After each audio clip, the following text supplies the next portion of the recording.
Oh, so it's right around 10:30 a.m. on Friday, September 8th. And this has been such a beautiful morning so far. Look at that light. I've just been sitting here having a couple of glasses of coffee over the last hour. I woke up at around 8:45, missed my alarms, but because I had a really busy week and was up at 6 every day this week, I let myself I set my alarms, but I didn't hear them. So I just kept sleeping. And now I'm trying to catch up. But this has been a gorgeous morning and I'm feeling extremely just chill, even though it's, still a weekday and there's a ton of stuff to do. I'm There's just been this incredibly relaxed atmosphere around this morning. It's not because there's, beautiful filtered sunlight coming through these windows. The sun has been kind of going in and out of the clouds throughout the morning, and it's just been some really beautiful lighting coming through here.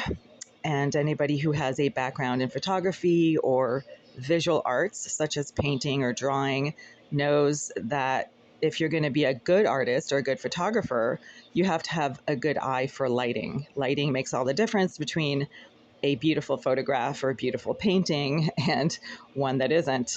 So I've been sitting here just admiring the filtered sunlight that's been coming through here so far. Now it looks like it's bright sunlight.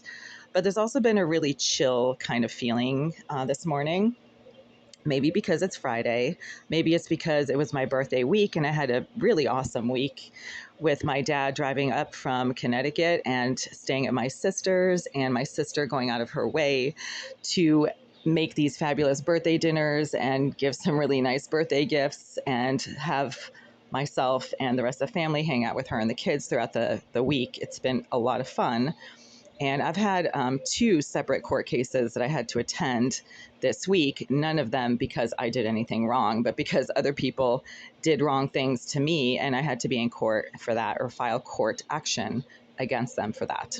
And one of the court actions I had to file was against this landlord who keeps claiming all kinds of crazy stuff against my tenancy and against myself. A lot of it seems to be, at this point, becoming defamatory and harassing because they're falsely claiming in court filings that I did things that I did not do.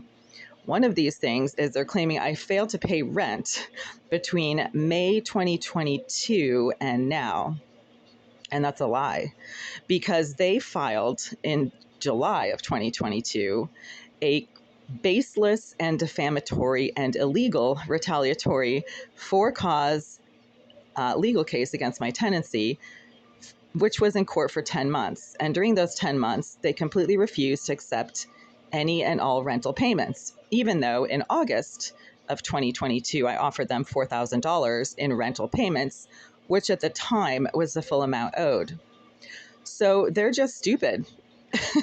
I mean, if they think that that giant detail of them refusing to accept any and all rental payments for 10 months, including a payment of just about $4,000, it was like $3,982.65 or something.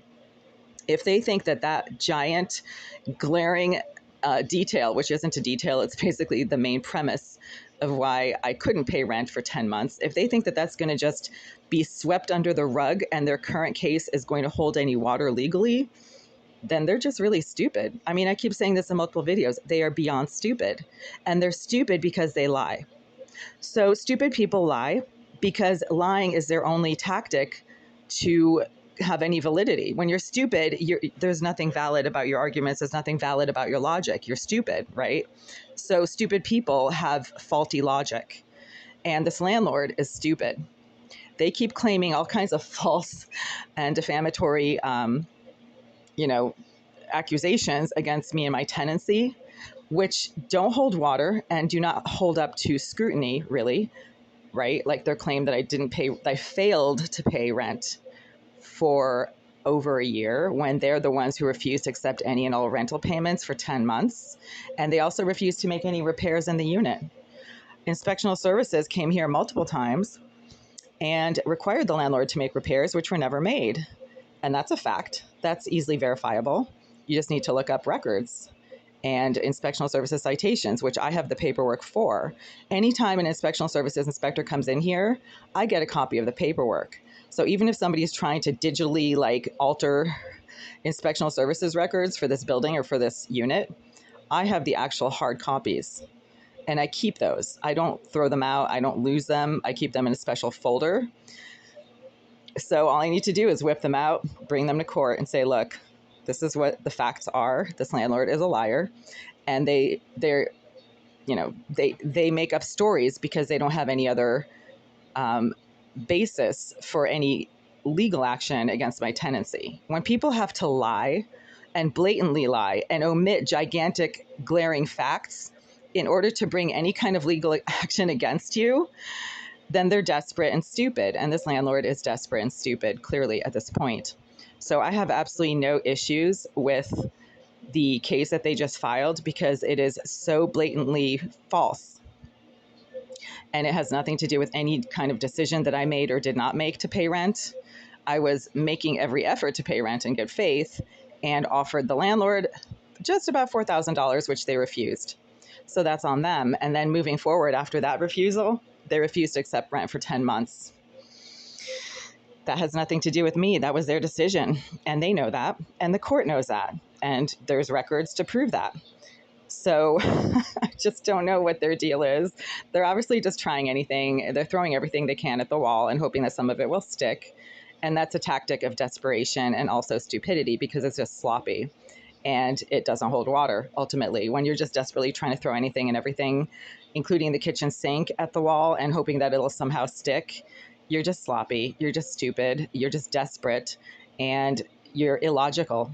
And so that's what makes you ineffective. So this case is ineffective. It is based on falsehoods. It's based on lies, as their previous case was, the one that they started last July in 2022, claiming that I was somehow doing all kinds of crazy, horrible things.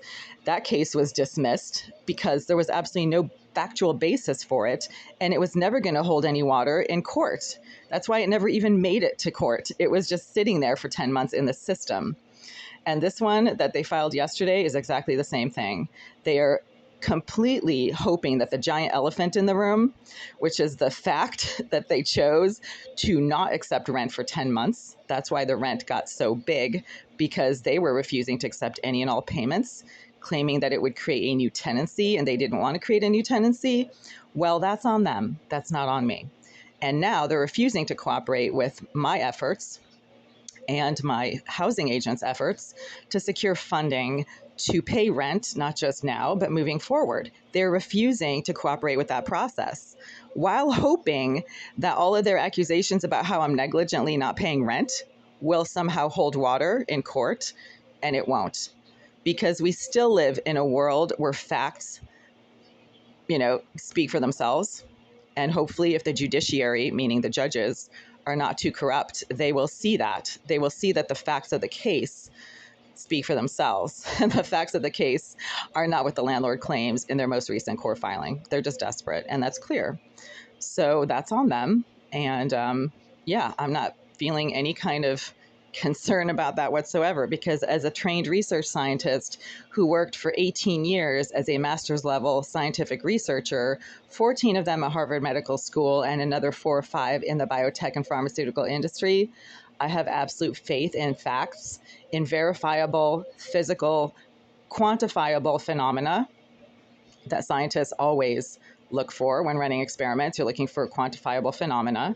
And by phenomena, I don't mean UFOs. I mean observable physical phenomena, things that cells are doing, things that your tissue samples are doing, reactions, chemical reactions, tissue stains, nuclei that look weird on your cell samples, things like that. That's what I mean by phenomena. So the attorney for the landlord is making these comments in his filing that, I'm making all kinds of crazy claims against the landlord. Well, actually, you're the one who's making crazy claims against me that are completely false. Like, I refused to pay rent. That's actually in the paperwork. I have refused to pay rent for 14 months. No, I haven't refused, and you're lying about that. You refused, and that's a fact.